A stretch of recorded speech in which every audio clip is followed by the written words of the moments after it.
حمد و تعریف و توصیف اللہ جل مجدہ الکریم کی ذات بابرکات کے لیے، رسول رحمت شفیع معظم نبی محتشم حضور ختمی المرتبت صلی اللہ علیہ وآلہ وسلم کے حضور ناز میں اپنی عقیدتوں، ارادتوں اور محبتوں کا خراج پیش کرنے کے بعد عالی مرتبت محتشم سامعین و ناظرین، حضرت عبداللہ بن عمر بن عاص رضی اللہ تعالیٰ عنہ سے ایک روایت مروی ہے۔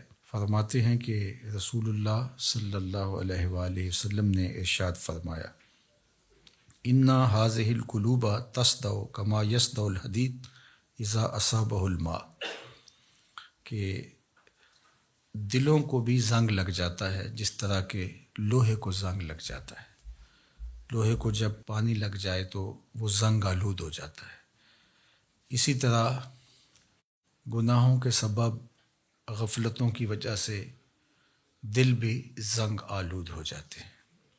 اللہ تعالی ہمارے دلوں کو زنگ آلود ہونے سے محفوظ فرمائے۔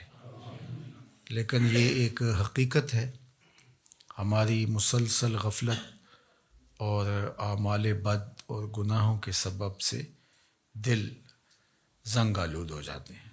قیل یا رسول اللہ صلی اللہ علیہ وسلم وما جلاؤہا، عرض کی حضور اس کا علاج کیا ہے؟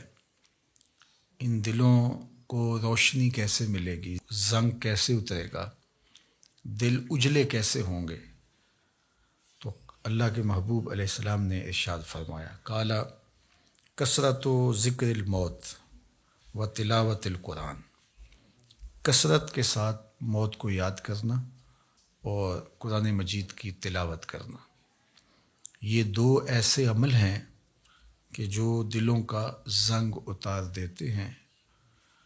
کثرت ذکر موت دنیا کی محبت کم کرتی ہے، اور جب انسان اپنی موت کو یاد رکھتا ہے تو موت کی یادداشت دنیا کی لذتوں سے محفوظ رکھتی ہے، بلکہ فرمایا کہ لذتوں کو توڑنے والی کو یاد کرو۔ عرض کی یا رسول اللہ صلی اللہ علیہ وسلم لذتوں کو توڑنے والی کیا چیز ہے؟ تو فرمایا موت۔ تو موت خواہشات کو کم کرتی ہے، آرزوؤں کو محدود کرتی ہے۔ تو یہ ہمیں ہر وقت مستحضر رہنا چاہیے کہ ہم یہاں ہمیشہ کے لیے نہیں آئے، ہم نے کچھ عرصہ گزارنے کے بعد یہاں سے ایک اور دنیا کی طرف کوچ کر جانا ہے۔ یہ جب ہمارے تصور میں رہے گا اور ہم اس سے غافل نہیں ہوں گے تو پھر کبھی بھی ہم اللہ کی نافرمانی کی طرف نہیں آئیں گے، بلکہ اچھے اعمال کی طرف ہی ہماری رغبت ہوگی۔ دوسری چیز جو دل کو ستھرا کرتی ہے، دل کا زنگ اتارتی ہے اور اللہ کی معرفت کا رنگ دیتی ہے، وہ ہے تلاوت کلام مجید۔ تلاوت کلام مجید اللہ جل شانہ کا ایک ایسا انعام ہے اس امت کو جو دیا گیا، جو ہم راتوں کی تنہائیوں میں اور دن کے اجالوں میں کرتے ہیں۔ ہماری نمازوں کے اندر قرآن مجید کی تلاوت کو رکھا گیا، ہمیں قرآن مجید کی تلاوت کی ترغیب دی گئی۔ تو یہ اللہ کا کلام ہے، اور اللہ کے کلام کی جو تاثیرات ہیں وہ دلوں کو نور بخشتی ہیں۔ تو جب دل قرأت قرآن سے، تلاوت کلام مجید سے، قرآن مجید میں غور و فکر اور تدبر کرنے سے دلوں کو معرفت الہیہ نصیب ہوتی ہے اور دلوں کو نور ملتا ہے، دل اجلے ہو جاتے ہیں اور پاکیزہ ہو جاتے ہیں۔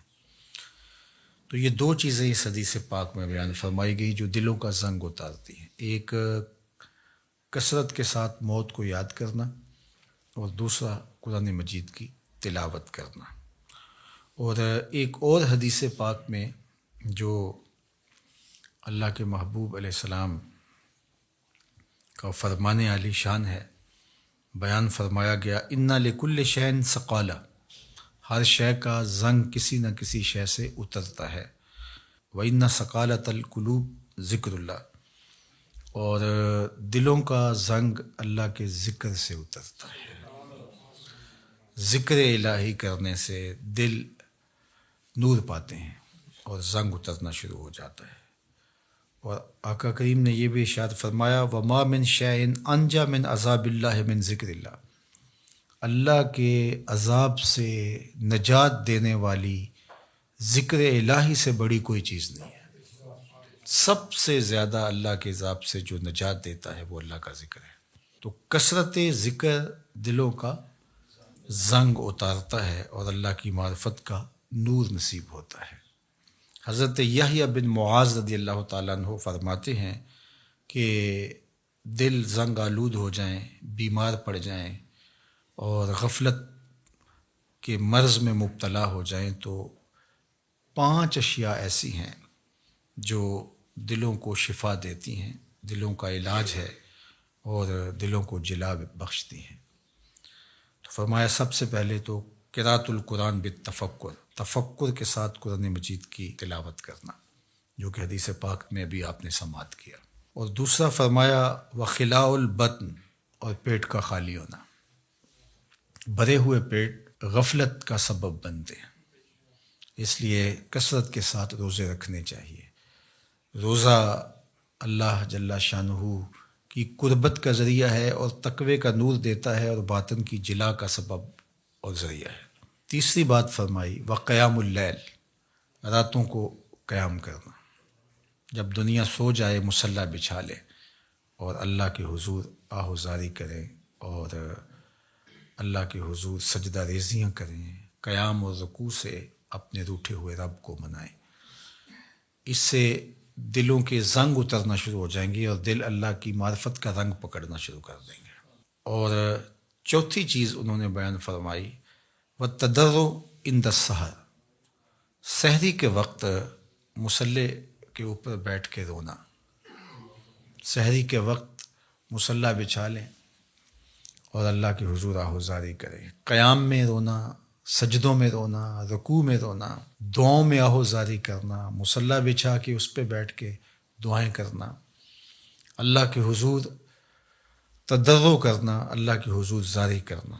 اور یہ اس قدر مفید ہے دلوں کی جلا کے لیے، باطن کی ستھرائی کے لیے، روحوں کی پاکیزگی اور عفت کے لیے اور من کی روشنی کے لیے کہ یہ تجربہ آپ کر کے دیکھیں کہ آپ سحری کے وقت اٹھ جائیں اور اللہ کے حضور سجدہ ریز ہوں، اور وہ وقت ہی ایسا ہوتا ہے کہ جب آپ وضو کر کے مصلی پہ آتے ہیں تو خود بخود آنسو ڈھلنے لگ جاتے ہیں۔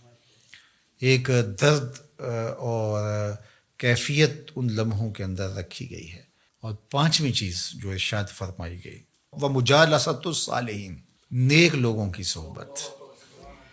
حضرت مجدد الفسانی علیہ رحمہ فرماتے ہیں کہ نیک لوگوں کی صحبت کبریت احمر کا درجہ رکھتی ہے، سرخ گندک کی طرح ہے، اور ان کی صحبت دلوں کو پاک کرتی ہے، صفائی دیتی ہے، ستھرائی دیتی ہے۔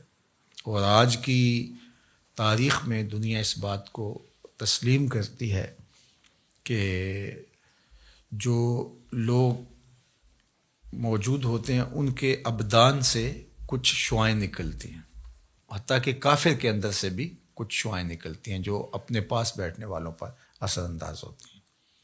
تو اسیری لہریں نکلتی ہیں مختلف لوگوں کے وجود سے، تو اگر وہ اچھا ہوگا تو اس کے اثرات لوگوں کے اوپر مرتب ہوں گے، اور اگر وہ برا ہوگا تو اس کے اثرات برے اس کے اوپر مرتب ہوں گے۔ اور یہ ایسا تجربہ ہے کہ جو آپ کر سکتے ہیں۔ اچھے لوگوں کی صحبت میں بیٹھنا اٹھنا شروع کریں، خود بخود آپ محسوس کریں کہ ایک اندر کچھ اتر رہا ہے، نور اتر رہا ہے، روشنی اتر رہی ہے۔ اچھے لوگوں کی صحبت میں بیٹھ کر رغبت دنیا کم ہوتی ہے، رغبت آخرت بڑھ جاتی ہے، انسان اپنا محاسبہ کرنے لگ جاتا ہے، نیکی کی طرف اس کے قدم اٹھنے لگ جاتے ہیں، برائی سے رکنا شروع کر دیتا ہے۔ اور برے لوگوں کی صحبت میں بیٹھنا شروع ہوں گے تو آپ کی نمازیں چھوٹنے لگ جائیں گی، آپ کی نظر میں ناپاکیزگی آنے لگ جائے گی، آپ کی سوچوں میں آوارگی آنے لگ جائے گی، طلب دنیا بڑھنا شروع ہو جائے گی، تکبر، رونت، غرور، یہ سب کچھ اترنا شروع ہو جائے گا برے لوگوں کی صحبت سے۔ اس لیے برے لوگوں کی صحبت سے ایسے بھاگا جائے جیسے کسی موذی جانور سے بھاگا جاتا ہے۔ رومی نے تو کیا خوب کہا کہ تا توانی دور شو از یار بد، یار بد بدتر بود از مار بد۔ کہا جہاں تک ممکن ہو برے یار سے دور رہے، اور پھر فرمایا کہ برا یار برے سانپ سے بھی برا ہے۔ وہ کیوں؟ کہا کہ سانپ لڑتا ہے تو جان لیتا ہے، برا یار لڑتا ہے ایمان لیتا ہے، آخرت برباد کر دیتا ہے۔ اس لیے اچھے لوگوں کی صحبت کو تلاش کرنا چاہیے، اور اچھے لوگ مل جائیں تو ان کی صحبت کو غنیمت سمجھنا چاہیے۔ مجھے واصف علی واصف مرحوم کا ایک جملہ یاد آیا۔ انہوں نے کہا تھا جس شخص کے بارے میں تمہیں شک ہونا کہ اللہ کے قریب ہے، اس کے نیڑے لگ جاؤ۔ تمہیں شک بھی پڑ جائے کہ یہ بندہ اللہ کے قریب ہے تو پھر اس کے نیڑے لگ جاؤ، اس کی غلامی اختیار کر لو، اس کی نوکری اختیار کر لو، اس کی صحبت اختیار کر لو۔ تو یہ 5 چیزیں حضرت یحییٰ بن معاذ فرماتے ہیں کہ اجڑے ہوئے دلوں کو آباد کر دیتی ہیں، بیمار دلوں کے لیے پیام شفا ہے، اور دلوں کے زنگ اتار کے اللہ کی معرفت کا رنگ دیتی ہیں۔ اور ان میں سے قراءۃ القرآن بالتفکر، دوسرا خلاء الباطن، تیسرا قیام اللیل، اور چوتھا التضرع عند السحر، اور 5واں مجالسۃ الصالحین، نیک لوگوں کی مجلس صحبت۔ میاں صاحب نے بھی کہا تھا صحبت مجلس پیر میرے دی بہتر نفل نمازوں، ہک ہک سخن شریف سونے دا کردہ ماہر مرازوں۔ اللہ اکبر۔ چونکہ ظاہر ہے جو خیر پر مشتمل بندہ ہوگا تو وہ جب بھی بیٹھے گا خیر ہی بانٹے گا۔ الاناؤ یترشع بما فیہ، برتن سے وہی ٹپکتا ہے جو برتن کے اندر ہو۔ تو کسی اچھے آدمی کی صحبت میں آپ بیٹھیں گے تو وہ خیر ہی دے گا، وہ آپ کے لیے رحمت کا سبب و ذریعہ بنے گا۔ اور برا آدمی چونکہ اس کے اندر ہی شر ہے، اس کے اندر ہی برائی ہے، تو وہ خیر دے ہی نہیں سکتا چونکہ اس کے اندر ہے ہی نہیں، تو اس کے اثرات ضرور مرتب ہوں گے۔ اور اللہ کے محبوب علیہ السلام نے اچھے جلیس اور برے جلیس کی مثال دی کہ جو اچھا جلیس ہے، فرمایا اس کی مثال عطر بیچنے والے کی ہے، یا تو وہ آپ کو تحفہ دے دے گا، جس طرح کہ عطر بیچنے والوں کی عادت ہوتی ہے کہ وہ تحفہ دیتے ہیں، یا پھر اس سے آپ خرید لیں گے، آپ کو عطر اچھا لگے گا، انسانی طبع کو خوشگوار لگتا ہے تو آپ کہیں گے کہ یہ مجھے دے دیجئے۔ اور تیسری بات فرمائی کہ اگر نہ وہ تمہیں ہدیہ کرے اور نہ تم خرید سکو تو جب تک اس کے پاس بیٹھے رہو گی خوشبو آتی رہے گی۔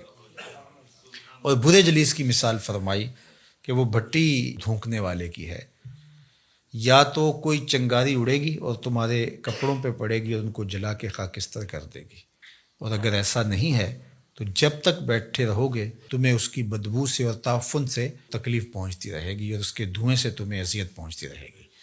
اب تمہارا انتخاب ہے کہ تم اچھے لوگوں کی صحبت میں بیٹھتے ہو یا برے لوگوں کی صحبت میں بیٹھتے ہو۔ تو دلوں کا علاج پھر اللہ کے ذکر سے ہے، دلوں کا زنگ قرآن مجید کی تلاوت سے اترتا ہے، دلوں کا زنگ قرآن مجید میں غور و فکر کرنے سے اترتا ہے، دلوں کا زنگ اللہ کے ذکر سے اترتا ہے، دلوں کا زنگ کثرت کے ساتھ موت کو یاد کرنے سے اترتا ہے، دلوں کا زنگ سحری کے وقت اٹھ کے اللہ کی حضور آہوزاری کرنے سے اترتا ہے، دلوں کا زنگ صالحین نیک خصلت لوگوں کی صحبت میں وقت گزارنے سے اترتا ہے۔ اللہ ہمارے دلوں کو مصفہ اور مزکہ فرمائے، اور ہمارے باطن کو ستھرائیاں، پاکیزگیاں اور نور و نکہت عطا فرمائے۔